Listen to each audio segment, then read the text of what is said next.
रामपुर से क्यों आपने चुनाव लड़ने की थी? आजम खां के भी जिला, भाजपा के भी ये मजबूत जिला है, क्या वजह है?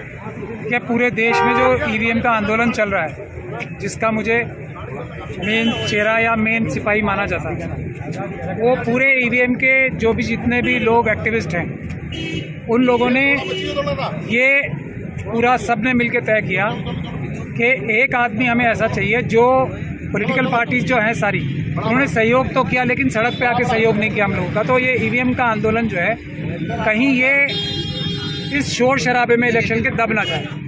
तो एक इलेक्शन एक ऐसा व्यक्ति लड़े जो ईवीएम को ईवीएम के अंदर जाके भी घुस के भी हरा सकता है, उसमें सबसे देश में सबसे अच्छा आदमी मुझे माना गया।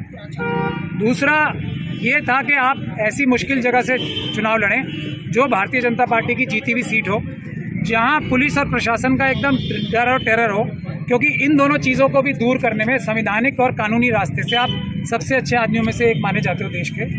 तो इसीलिए रामपुर चुनी गई है, सारे ईवीएम के एक्टिविस्ट ने चुनी है ये कि रामपुर में, क्योंकि भारतीय जनता पार्टी की जीती हुई सीट है, तो कोई भी जो भारतीय जनता पार्टी के खिलाफ जो कैंप है उसको कोई नुकसान नहीं होगा इस सीट को लड़ने से। पहली बात सबसे महत्वपूर्ण ये। दूसरी बात ये कि यहाँ पे जो इतने सीनियर लीडर हैं, आपने भी उनके बारे में बताया भी, उन्होंने एक बहुत ही मार्मिक पत्र लिखा यहाँ की ज़मीनी हालात के बारे में, कि यहाँ के जो अधिकारी थे 3 साल की जगह उन्हें 5 साल तक इसीलिए रखा गया कि वो चुनाव में वैसी ही गड़बड़ी और धांधली कर सकें जिस तरीके की पिछली बार की गई थी। तो ये इलेक्शन कमीशन जो है हज़ारों करोड़ रुपए खर्च करती है इस बात के लिए कि लोग ज़्यादा से ज़्यादा तादाद में वोट डालने आए। ये बात तो सही है ना, वोट ज़्यादा डालें, इसके लिए इतने हज़ारों करोड़ रुपए कैंपेनिंग चलती है, बड़े बड़े फेसेस इसके लिए एंगेज किए जाते हैं। और रामपुर में क्या हुआ, देश के बाकी जगह भी हुआ, जो कमज़ोर वर्ग थे उन्हें घरों के अंदर से निकलने नहीं दिया गया। ऐसी खबरें हमारे पास आई। तो इसलिए भी मुझे चुना गया है कि मैं इन सब चीज़ों को रोक लगाने में देश का सबसे अच्छा व्यक्ति माना जाता हूं। तो मैं ये ऐलान करता हूं यहाँ से, आज के बाद रामपुर में संविधान और कानून का राज चलेगा। किसी की गुंडाई, चाहे वो वर्दीधारी गुंडे हो या दूसरे तरह के गुंडे हो, गुंडाई नहीं चलेगी। इस बात का ऐलान करने में आया हूँ।